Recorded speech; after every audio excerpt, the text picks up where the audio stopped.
Mesdames et messieurs, merci à vous de nous recevoir sur Africable Télévision. Voici les titres de ce journal.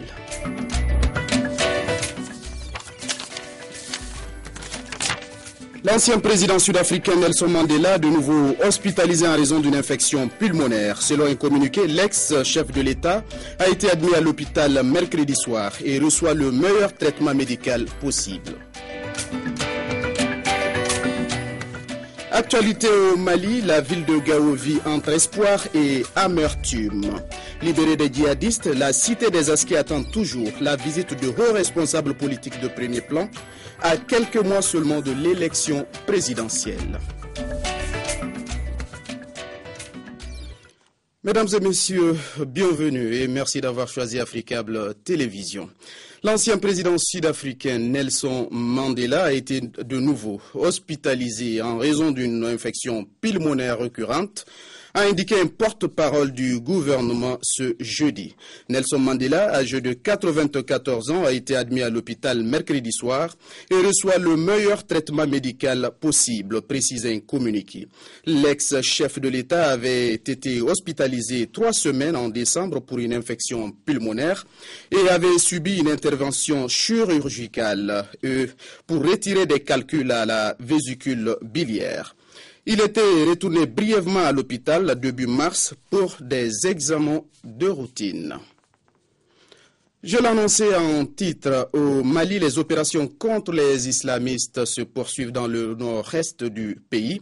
La ville de Gao vit entre espoir et amertume. Libérée des djihadistes, elle attend toujours la visite de hauts responsables politiques de premier plan et pourtant l'élection présidentielle approche. Voilà, voici le grand plat qu'ils ont dit vraiment d'enlever ça carrément. Les djihadistes qui occupaient Gao ne voulaient plus de partis politiques. 2 mois après la libération de la ville, certains habitants les rejettent aussi. Moussa était militant d'un des principaux partis au pouvoir. Il l'a quitté, écœuré.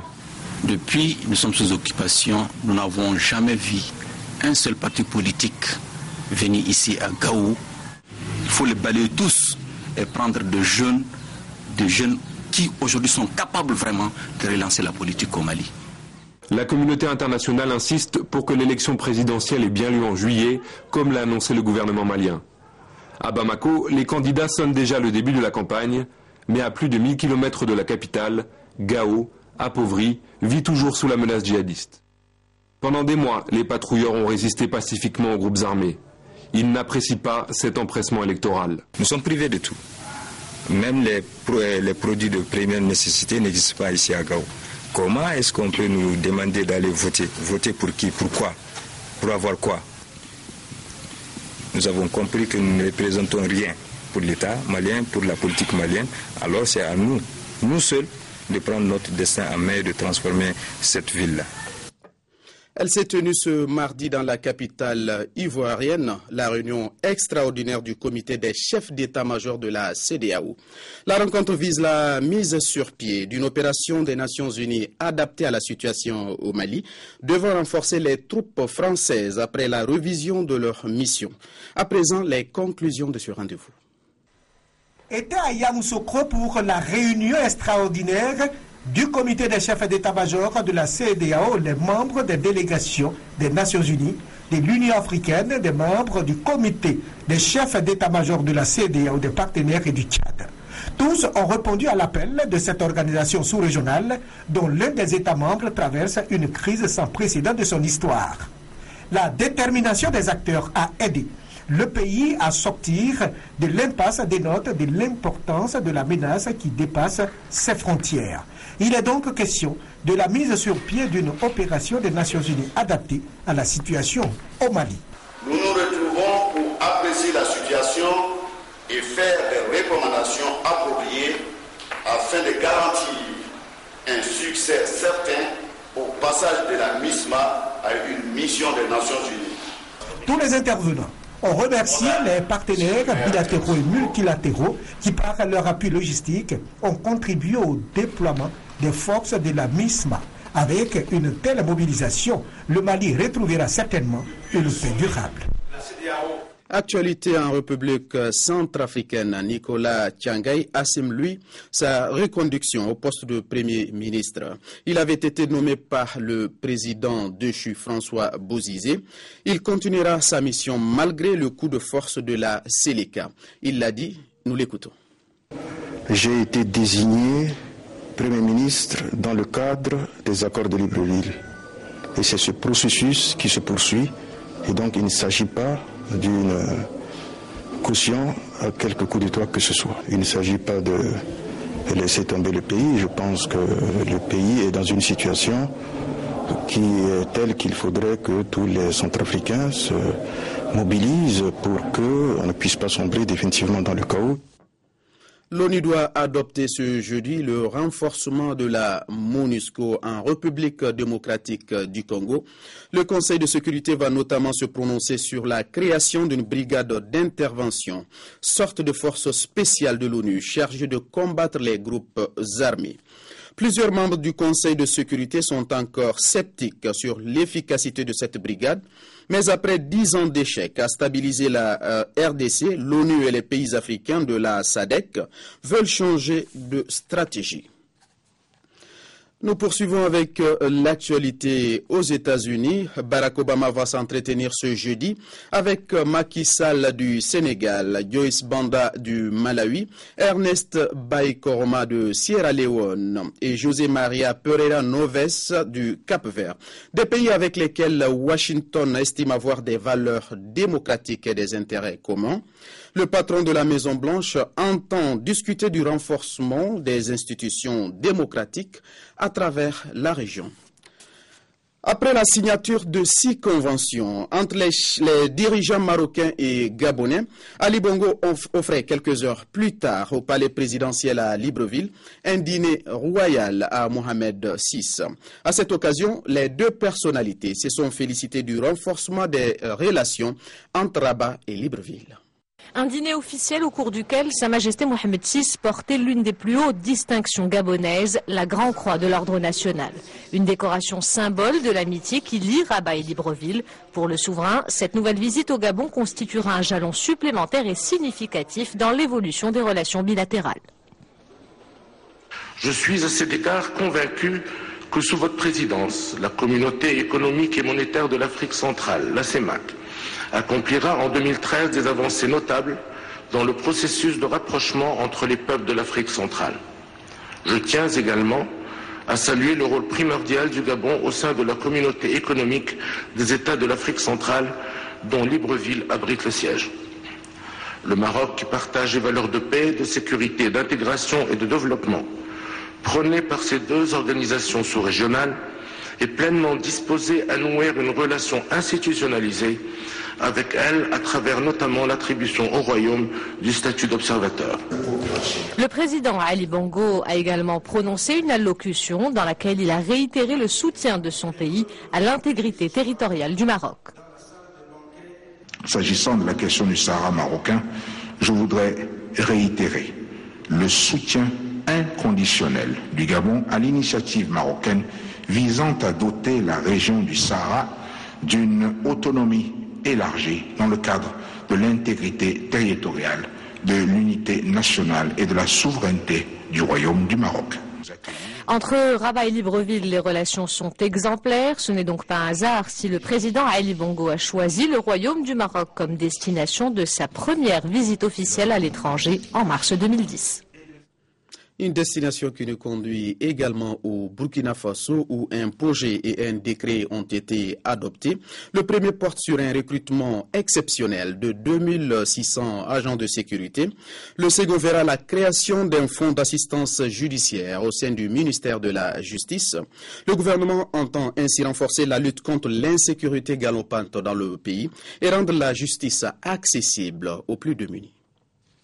2600 agents de sécurité seront exceptionnellement recrutés pour combler les effectifs des forces de l'ordre afin de venir à bout de l'insécurité au Burkina Faso et se conformer aux normes internationales.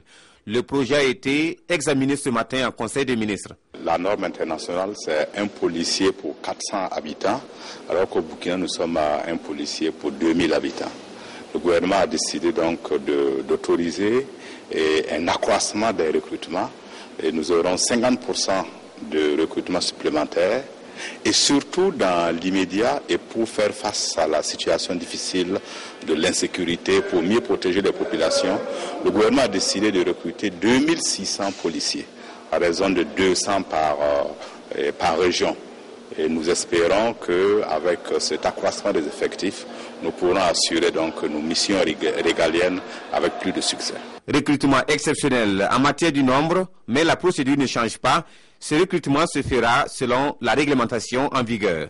Le Conseil a également adopté un décret portant création d'un fonds d'assistance judiciaire au sein du ministère de la Justice. Ce décret vient, n'est-ce pas, corroborer cette volonté politique de rapprocher les justiciables de la justice, en ce sens que ce fonds d'assistance judiciaire permet à la veuve et à l'orphelin de ne plus se résigner au fond de leur case et de se remettre à ce fonds pour bénéficier de l'accompagnement de ce fonds pour rester en justice. Ce fonds d'assistance judiciaire fera l'objet de communication lors des prochaines journées portes ouvertes de la justice afin qu'il soit compris par le grand public.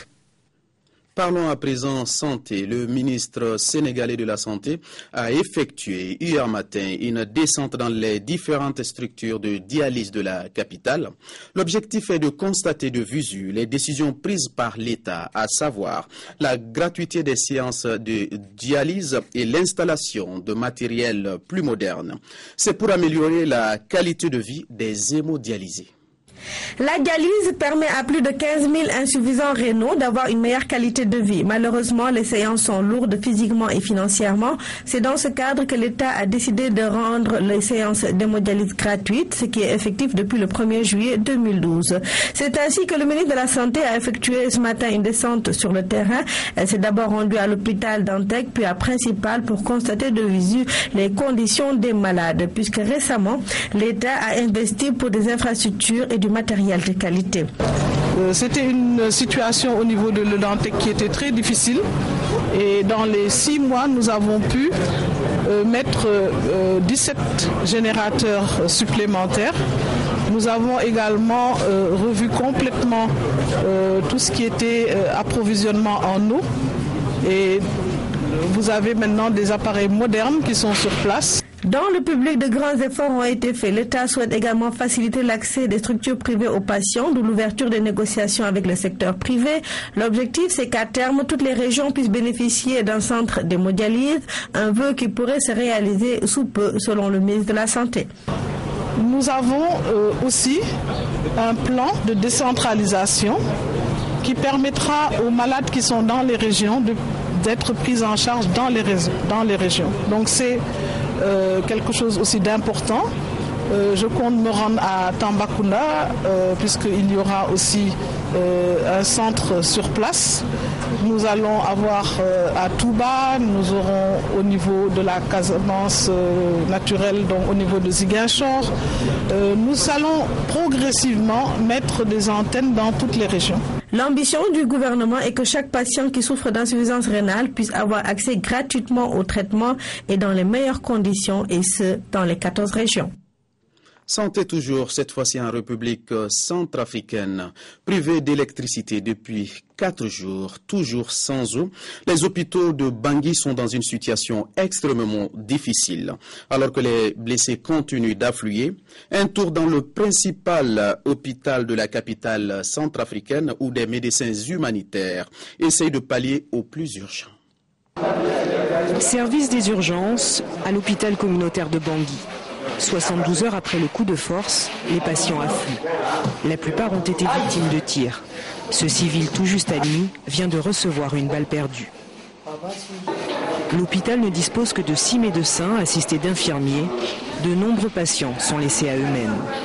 Ceux qui sont pris en charge manquent de presque tout.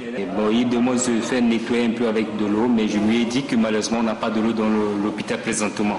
Donc vous ne pouvez pas lui nettoyer le visage? Lui nettoyer le visage. C'est pourquoi vous allez voir tous les malades ici sont dans un état de salubrité vraiment intense. Dans les chambres bondées, Des malades attendent une intervention depuis plusieurs jours. Ce jeune combattant n'a toujours pas pu se faire extraire la balle qui lui a touché le visage. La balle, vous avez reçue quand? Ça fait 4 jours. Nos moyens sont assez limités. Beaucoup de médecins sont pas venus. Autre problème majeur, le manque de médicaments. Cette petite fille, elle a reçu une balle dans la cuisse gauche dimanche dernier, aujourd'hui on est mercredi. Et le médicament, c'est difficile à avoir. Donc il n'y a pas d'analgésique, il n'y a pas de médicaments autres. Ces conditions sanitaires déplorables font craindre le pire aux médecins humanitaires. Si rien n'est fait de façon urgente dans les jours qui suivent, là vraiment on sera confronté vraiment à un désastre, à une grande catastrophe humanitaire au niveau de l'hôpital communautaire. Mardi, l'hôpital communautaire de Bangui avait reçu 173 blessés, la plupart par balle, et enregistrait 5 morts. Le bilan définitif des violences qui ont suivi le putsch dans la capitale reste à ce jour inconnu. Voilà qui met fin à cette édition. Merci de l'avoir suivi. Excellente suite de programmes sur Africable Télévision.